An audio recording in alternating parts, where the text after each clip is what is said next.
volto a dar as boas-vindas e também a dar os bons dias a todos, visto que alguns chegaram depois de eu ter já também partilhado esses bons dias.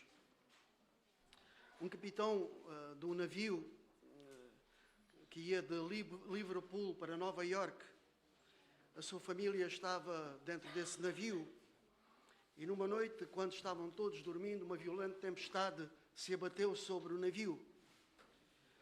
Uma menina, filhinha desse capitão de 8 anos, acordou sobressaltada com tudo aquilo que estava a acontecer e perguntou à mãe: qual é o problema? E continuou: o papá está... onde é que está o papá? O papá está no convés, está dirigindo o navio. Ok, então está bem. E voltou-se para o lado e voltou a adormecer. Nenhum cristão está imune às tempestades da vida. Quando chegamos ao conhecimento de Cristo e à fé, não temos automaticamente a garantia de que estaremos livres de dificuldades e provações. No entanto, temos a certeza da presença permanente do Senhor ao nosso lado em todas as situações. É Ele que pode acalmar as tempestades da nossa vida, é Ele que pode acalmar os nossos medos e nos manter seguros nos tempos de angústia. Força para cada dia e descanso no trabalho, luz para o caminho. E Lucas, o único dos evangelistas a relatar o acontecimento que vamos ler hoje, com o propósito de alicerçar a fé de Teófilo em Jesus Cristo, o homem perfeito e o Deus perfeito, relata este surpreendente acontecimento. À luz da cultura romana e grega da época, os deuses, nos seus respectivos panteões, nunca se poderiam assemelhar a Jesus Cristo. Lucas fornece-nos detalhes abundantes que servem para destacar de uma imagem muito real: a cidade, o portão, a multidão que seguiu Jesus, o longo cortejo fúnebre que encontrou, o caixão aberto, a idade e as circunstâncias do jovem, a condição da sua mãe, o sentimento manifestado por Cristo, as suas ações, as suas palavras, os seus gestos, a atenção ansiosa dos espectadores, o espanto com o milagre, os comentários entusiasmados transmitidos sobre ele, todos são abordados na descrição de Lucas deste evento. Neste evento, que ocorre na porta de Naim, tornou-se o santuário da glória de Deus, onde ele revela a sua glória como o grande profeta, que confirma a sua pregação com os sinais mais surpreendentes, o grande sumo sacerdote, que enxuga as lágrimas dos aflitos, o príncipe da vida, que arrebata da sepultura a sua vitória e liberta a sua presa do seu despojo. Naim ficava a um dia de viagem de Cafarnaum, entre Endor e Sunem, na Baixa Galileia, a poucos quilómetros de Nazaré. Ainda hoje podemos ver lá uma aldeia israelita, só que habitada por muçulmanos. Em 2 Reis, capítulo 4, encontramos a narrativa de como Deus ressuscitou também um menino por meio de Eliseu. O menino esse ficou sendo conhecido como o menino da Sunamita, aquela que habitava em Suné. Até hoje, a pé, talvez o David um dia possa fazer lá escavações, encontra-se ainda as ruínas de um antigo cemitério na beira da estrada. Lucas descreve este acontecimento. Capítulo 7, versículo 11.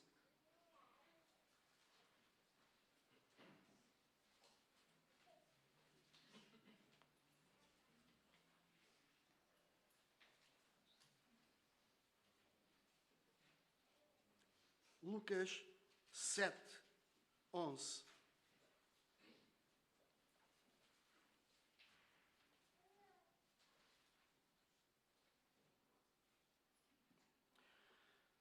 Em dia subsequente, dirigia-se Jesus a uma cidade chamada Naim. Iam com ele os seus discípulos e numerosa multidão.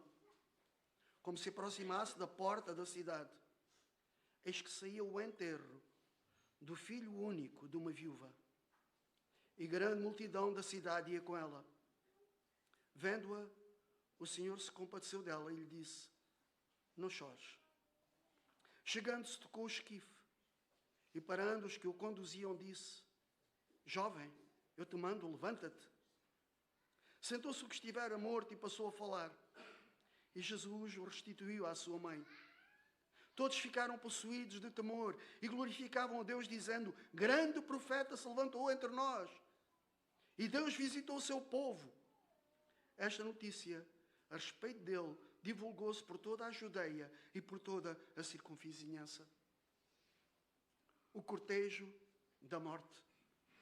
Dor e desespero. Versículo 11 e 12. Lucas descreve um cortejo fúnebre saindo da cidade de Naim. E a cena é marcante, é marcada por profunda tristeza. A viúva está enterrando o seu único filho. E este grupo simboliza a realidade da humanidade sem esperança, separada de Deus, escravizada pela morte e pelo medo desconhecido. Um retrato da condição espiritual da humanidade enfrentando as consequências do pecado e da mortalidade. Quando a Bíblia fala de morte, aborda dois tipos de morte. Aquela com quem estamos familiarizados, que podemos ver, que podemos acompanhar e pela qual já todos nós temos passado, quando entes queridos nossos têm partido da nossa vivência e quando deixam os lugares vazios. Este tipo de morte é universal e todos passarão por ela, independentemente da idade, do momento ou das causas. Naturalmente sabemos pelas Escrituras que a morte não fazia parte dos planos de Deus para a humanidade. Tudo o que Ele criou foi perfeito e a sua apreciação foi de que era muito bom. Gênesis 1, 31. A morte foi consequência do pecado do ser humano. Já o Léo falou nesta manhã. Ao dar ouvidos às insinuações de Satanás e ao querer ser como Deus, conhecendo o bem e o mal, ser como Deus. Nunca nos esqueçamos que a grande verdade de que a razão de toda a infelicidade, de doenças, dores, pobreza material e espiritual, trabalho duro, exploração, escravatura, ganância, maldade, brutalidade existentes na sociedade é resultado da escolha do ser humano, do pecado na sua vida. Se não houvesse pecado, nada desta extensa lista de males existiria. Mas apesar de todos os esforços do ser humano em tentar minorar e alterar todas essas consequências através dos desenvolvimentos da ciência, da medicina, da tecnologia, de acordos de paz sobre o clima e sobre guerras e sobre todos os conflitos existentes, percebemos que nada resulta. E tudo isso é infrutífero. É impossível o ser humano mudar a sua própria natureza. É impossível. Ela foi corrompida pelo pecado. E a morte física é o sinal mais evidente desta realidade. Mas a Bíblia fala também de uma outra morte, que não tem a ver com o nosso corpo, mas tem a ver com o nosso ser espiritual, com a nossa alma, o nosso espírito, que tem a ver com a eternidade e que consiste essa morte na separação eterna de Deus. Esta morte espiritual reside no facto de que todos nascemos com uma natureza pecadora e que se manifesta em todos os comportamentos do ser humano. Por isso a Bíblia afirma que todos pecaram e destituídos estão da glória de Deus. E que o salário do pecado é a morte. Mas o dom gratuito é a vida eterna em Cristo Jesus.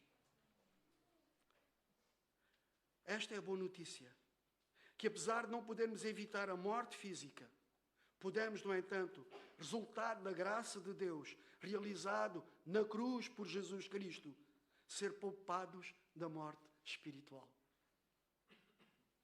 nesta narrativa, Lucas, ao descrever um ambiente de morte e como o mesmo foi transformado por Jesus em ambiente de vida, é uma profunda ilustração do poder de Deus, que quer também transformar a nossa morte espiritual em vida abundante.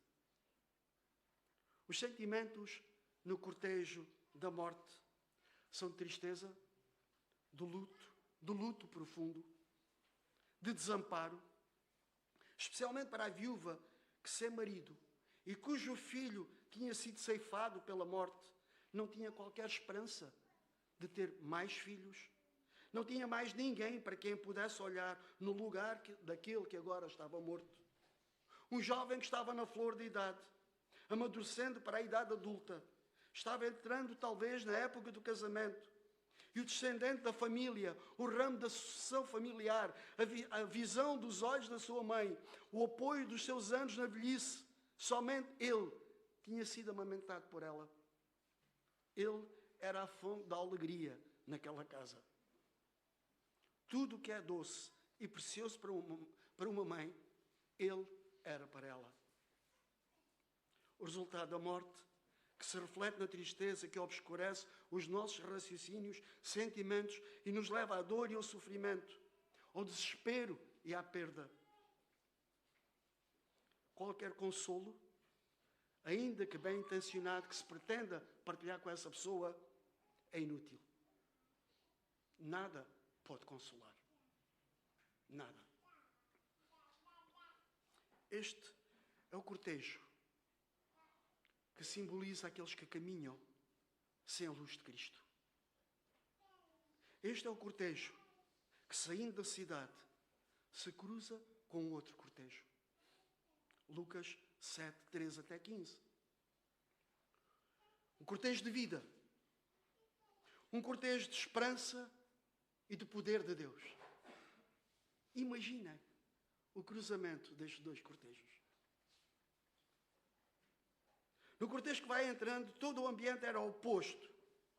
Era alegria, era esperança, era luz. Muitos dos participantes já tinham experimentado o poder de Jesus. Haviam lá ex-coxos, haviam lá ex-cegos, haviam lá ex-leprosos. Haviam todos aqueles que tinham beneficiado da graça de Deus, da graça de Jesus, se derramando e curando a sua vida. Já tinham presenciado milagres incríveis, como a cura do paralítico, a ressurreição de Lázaro, a filha de Jairo. Tinham ouvido discursos e parábolas de Jesus e acreditavam que estavam seguindo aquele que viria a ser o Messias de Israel. Aquele que viria restaurar a glória de Israel. Havia empolgação, havia alegria, havia cânticos, havia risos. O sentimento do cortejo da vida estava em curso uma revolução política, uma revolução religiosa.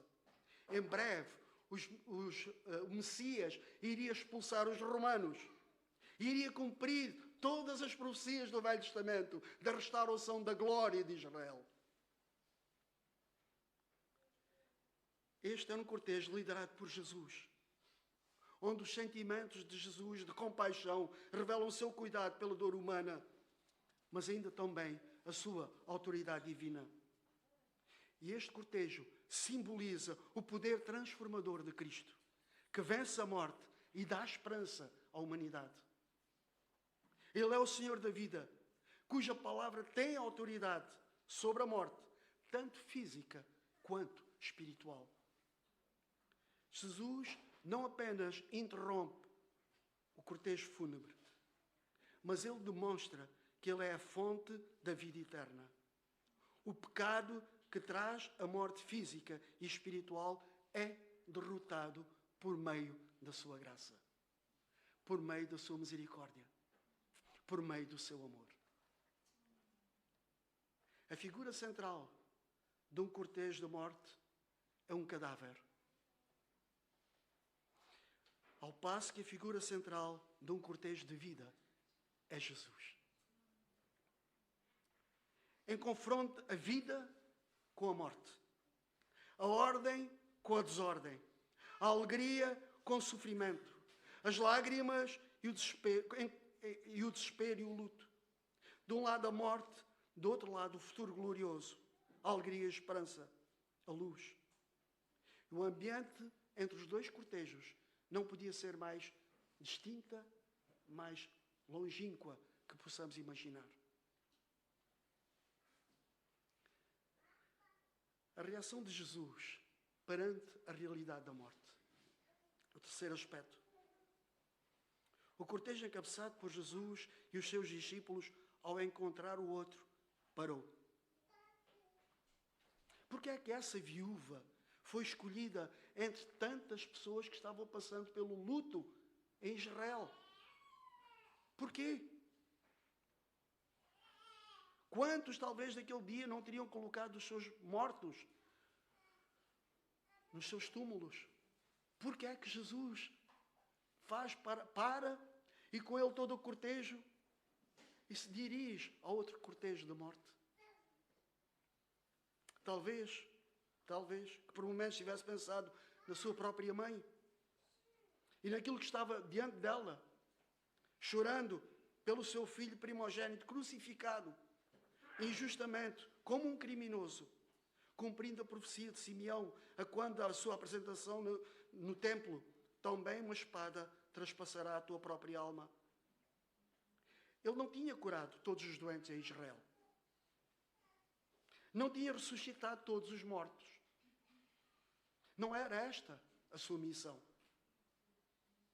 Não era esta a sua missão.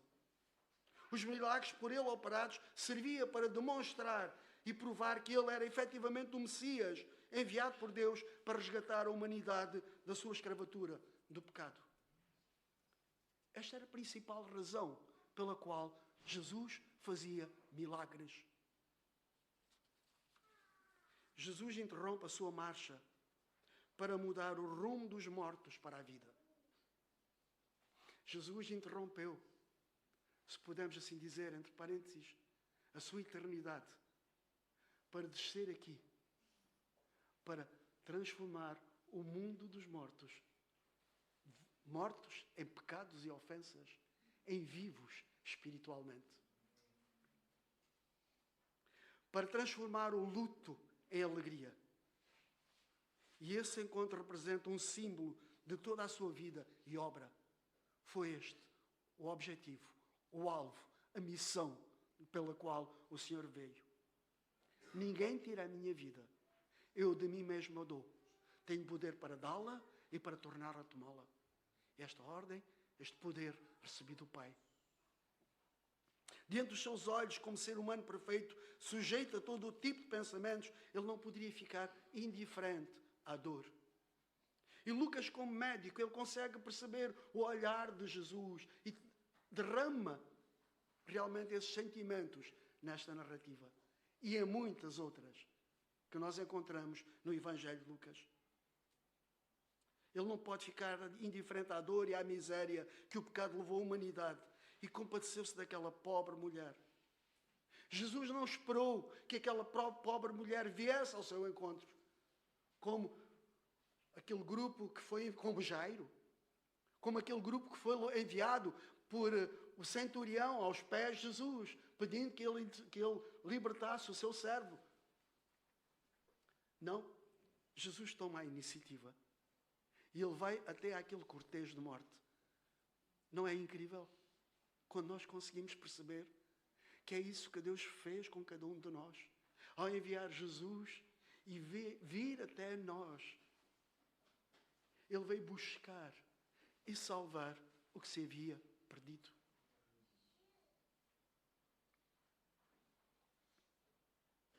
Não esperou qualquer pedido de ajuda. Ao contemplar aquela viúva, ao ver o seu desespero, as lágrimas a correr nas suas faces, aliada de tudo o que se passava à sua volta, centrada no seu sofrimento e na escuridão do seu futuro, não consegue perceber, nem nunca poderia imaginar que um estranho pudesse vir ao seu encontro e alterar radicalmente tudo o que era a sua vida. Tudo. A marcha dos dois cortejos foi interrompido quando Jesus vai ao encontro de uma mulher numa intervenção espontânea. Não foi alicerçado num pedido de misericórdia desta mulher, nem tão pouco como reflexo da sua fé. Nem tão pouco como reflexo da sua fé. A graça e a misericórdia de Deus se continua a derramar sobre toda a humanidade. Ele vem ao nosso encontro, não porque tenhamos uma grande fé, não porque o tenhamos procurado. Ele vem ao nosso encontro porque Ele percebe a nossa miséria e quer salvar a sua criação. E isso é extraordinário. Isto é a graça de Deus. Isto é a graça de Deus para conosco. E este episódio retrata de tal forma esta graça, esta misericórdia, este amor de Deus, que não temos palavras como reagir.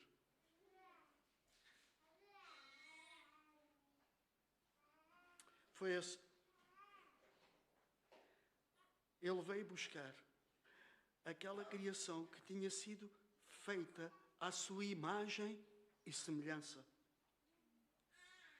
E que tinha, por causa das escolhas do ser humano, exatamente tinha estragado essa imagem e semelhança. E Ele vem para resgatar, efetivamente, resgatar essa criação da sua condição de escravo e que precisava ser libertado do poder da morte. Este milagre ilustra com toda a profundidade a forma como Deus vem até nós. O ser humano atolado no seu desespero, na escuridão do seu pecado e de perceber a presença de Deus diante dele. Não sei se está aqui alguém que se sente exatamente como se estivesse num cortejo de morte. Não há mais esperança. Nada mais à frente. Só existe desespero. Interrogações, perguntas, questões. Tudo o atormenta. Reparem o que Jesus diz quando chega perto daquela mulher. Não chores. Como é que podemos dizer a alguém que está naquela situação para não chorar? Não faz sentido. Como é que podemos não chores? Dizer não chores.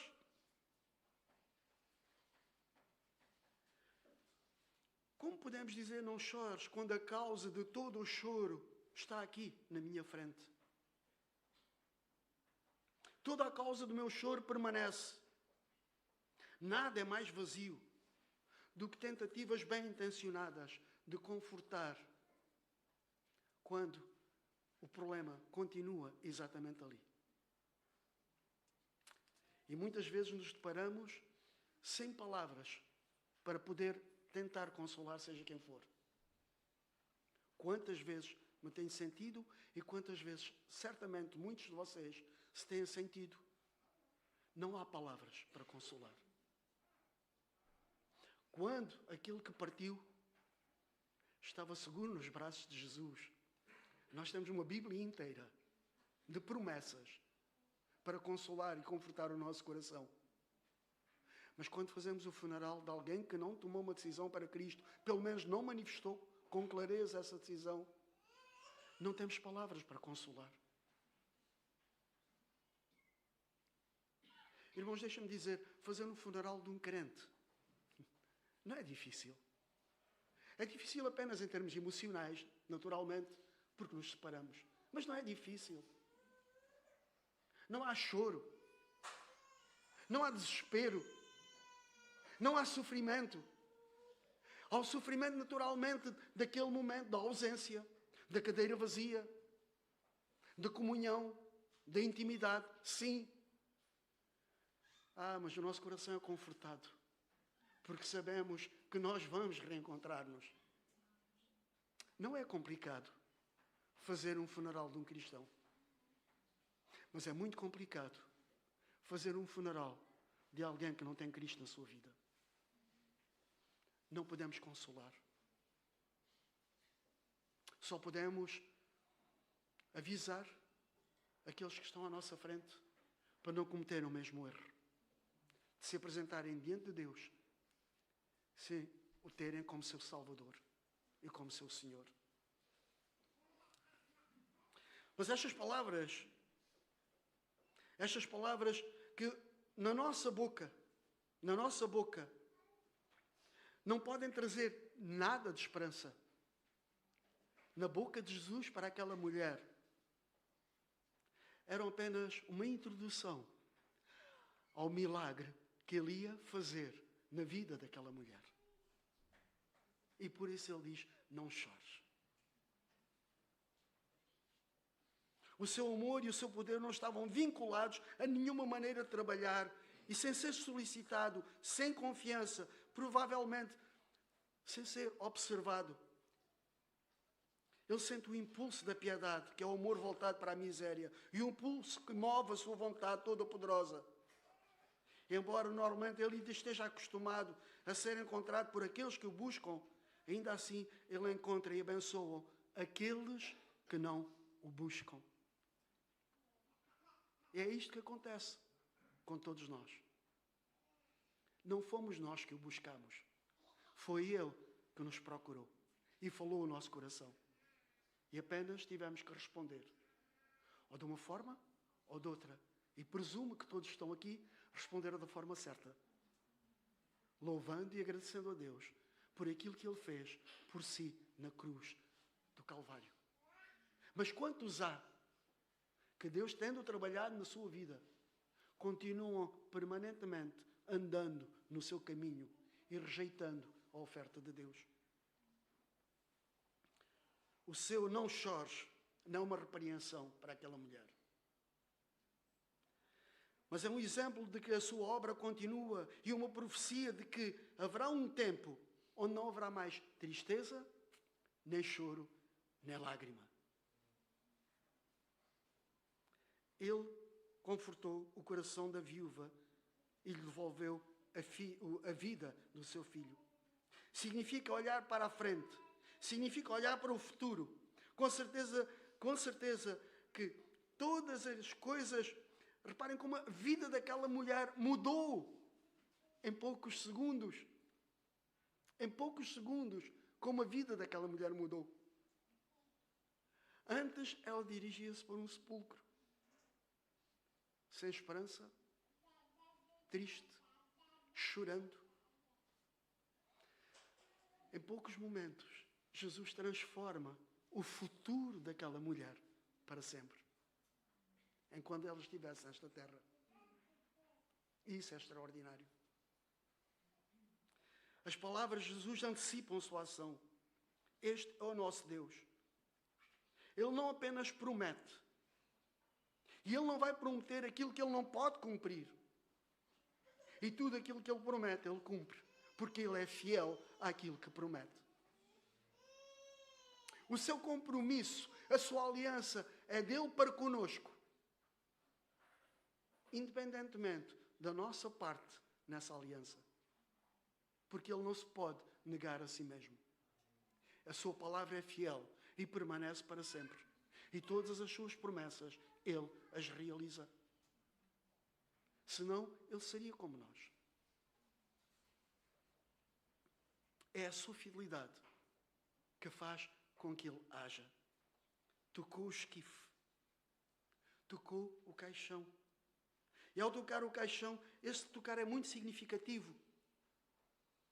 Como é que um rabi, como é que um doutor, como é que alguém que tinha um sacerdote, como é que aquele que se dizia ser o Messias, se ia contaminar tocando um caixão?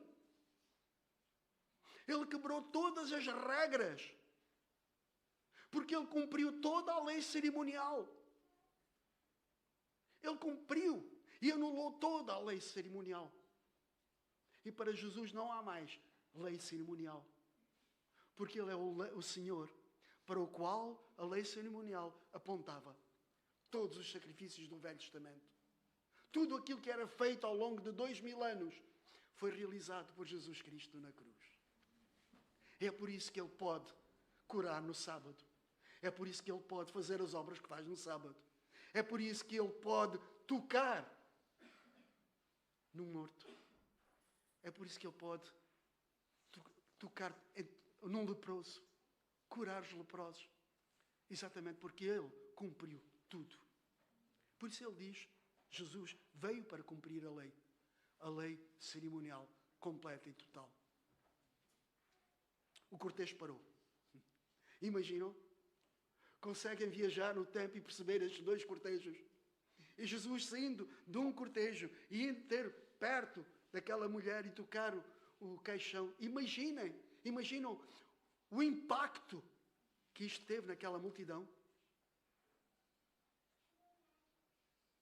Jovem, eu te digo. E por esta palavra Cristo provou a verdade daquilo que Paulo viria a afirmar mais tarde. Deus chama as coisas que não são como se fossem. Romanos 4:17. E ele se dirige àquele cadáver e se faz ouvir para que a morte seja transformada em vida. Ele diz a um morto, jovem, levanta-te. Ele diz a um cadáver, jovem, levanta-te. Ah, que bonito. É isso que o Senhor diz a cada um de nós. Em termos espirituais. Jovem, levanta-te. E o jovem levantou-se. Sentou-se. E imaginam qual deve ter sido a estupefacção dele, sentado num caixão, com duas multidões enormes, olhando para ele, à luz do sol. Mas o que é que está acontecendo aqui? Que coisa tremenda. Ele começou a falar. Talvez algumas exclamações sem nexo, como quando acordamos, não é? Alguém nos acorda de repente, o que é que está a acontecer? Não sabemos muito bem o que está acontecendo. Assim deve ter sido aquele homem, aquele jovem, ao ser acordado. Certamente perplexo, por estar sentado dentro de um caixão, na luz brilhante do sol e com uma enorme multidão ao seu redor. Toda esta narrativa pode ser considerada uma revelação do poder de Cristo. Ou como uma revelação da impotência da morte. Sim. Cristo se apresenta como o príncipe da vida, o doador da vida. A sua palavra é suficiente. Basta ele falar e acontece. Pela sua palavra tudo foi criado. Os céus que existem, pela sua palavra tudo foi criado. Ele é o Logos criador, a palavra criadora. Aquilo que ele diz permanece para sempre. Irmãos, até que ponto nós valorizamos esta palavra? Aqui está toda a revelação de Deus para nós. Aqui encontramos tudo o que precisamos para a nossa fé. Onde quer que a alma e o espírito dos jovens estivessem, ele ouviu e obedeceu. Ele é o Senhor, tanto dos mortos como dos vivos. É profético também, pois prediz o dia em que todos aqueles que estão nos túmulos ouvirão a voz do Filho de Deus e ressuscitarão. E os seus corpos transformados subirão para a presença do Senhor. Demonstra a operação parcial da morte, afetando não a pessoa, mas apenas o corpo. Mostra que quando um homem morre, não acaba tudo. A sua personalidade, a sua consciência e tudo o que faz dele um homem, não são afetados por isso. Apenas o invólucro em que ele viveu é que morre. Mas tudo aquilo que ele é, permanece vivo para sempre. Ele o deu à sua mãe. Que presente fantástico. Ele o deu à sua mãe. Não era mais lágrimas de desespero. Não era mais lágrimas de dor. Agora eram lágrimas de alegria. Num ou 2 segundos, as lágrimas de tristeza, de morte, de desespero, dão lugar às lágrimas de alegria, de exaltação e de glorificação. Acho este episódio extraordinário. Tem um impacto tão profundo. Este momento simboliza mais do que uma ressurreição física. Aponta para a vitória definitiva de Jesus sobre a morte espiritual.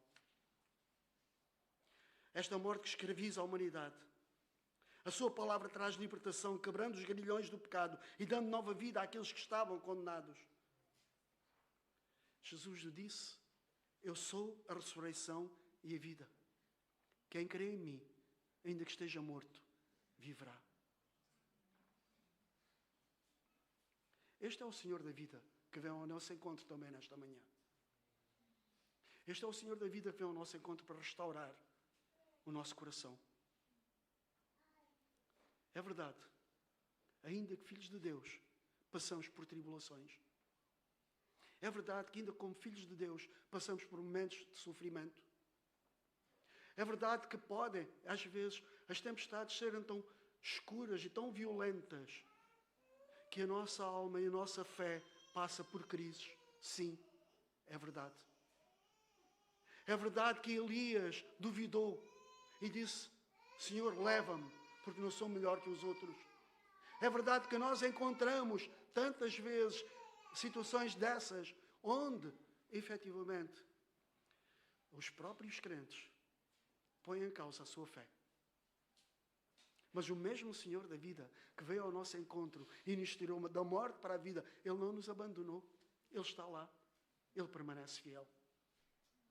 E há sempre tempo de poder voltar a Ele. Poder voltar atrás. Poder recomeçar. Ele pode restaurar cada uma das nossas vidas. Ele pode recomeçar. Podemos recomeçar de novo com Ele. Qual é a reação das multidões a este milagre?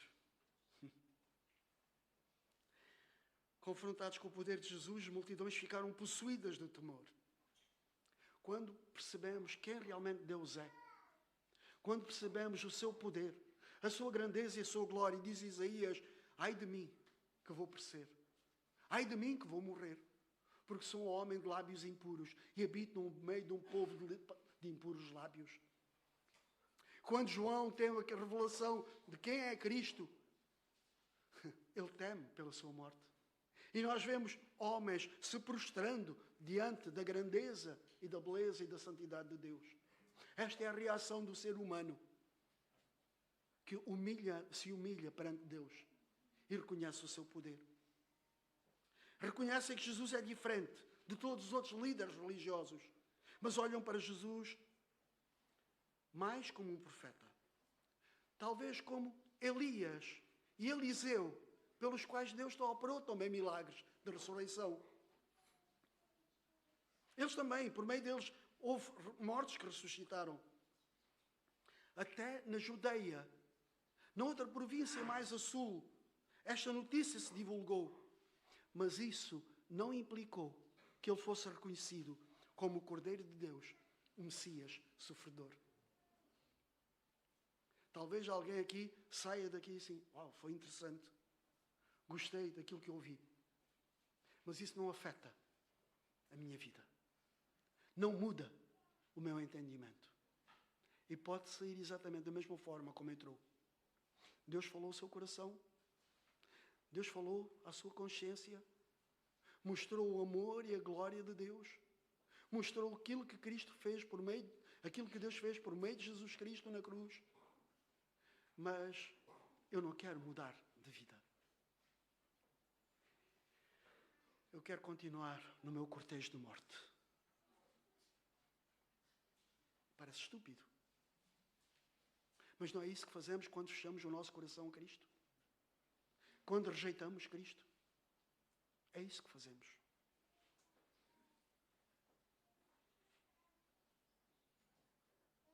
Este evento em Naim nos revela tanto a humanidade perfeita quanto a divindade de Jesus. A sua humanidade é vista na compaixão genuína pela dor da viúva, enquanto que a sua divindade é demonstrada ao ressuscitar o jovem com o poder da sua palavra.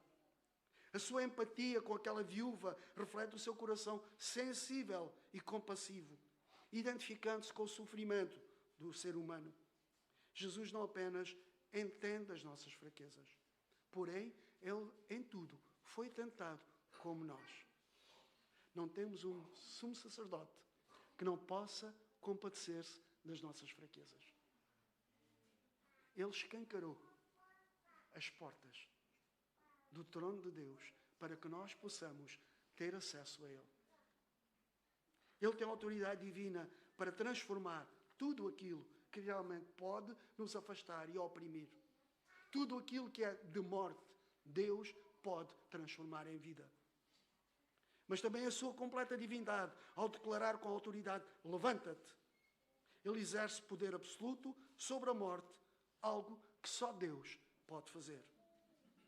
E esta interação entre a humanidade e a divindade de Jesus nos lembra que Ele é o Salvador perfeito, compreensivo na nossa dor e poderoso para nos salvar. E termino. O encontro às portas da cidade de Naim nos lembra que Jesus continua a querer transformar vidas nos dias de hoje. Que Jesus continua a interromper vidas que são cortejos de morte, trazendo esperança, alegria e vida. Qual é o cortejo em que está? Faz parte de que cortejo? No cortejo de morte, marcado pelo desespero, pelo peso do pecado, ou o cortejo de vida, liderado por Cristo, que oferece perdão e vida eterna? Qual é o cortejo em que está andando? Ele pode hoje ressuscitar aqueles que estão mortos em ofensas e pecados. Ele pode hoje dar-lhe nova vida. Ele pode tirá-lo do medo da morte, do medo da eternidade.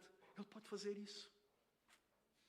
Se no seu coração aceitar esta oferta, que Jesus pagou na cruz tudo aquilo que o condenava.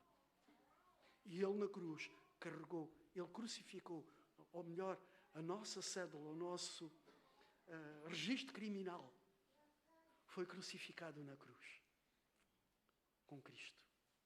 E nada, nem ninguém nos pode separar do seu amor. Esta é a minha oração por cada um. E que esta narrativa às portas da cidade de Naim fale profundamente ao nosso coração. Vamos terminar.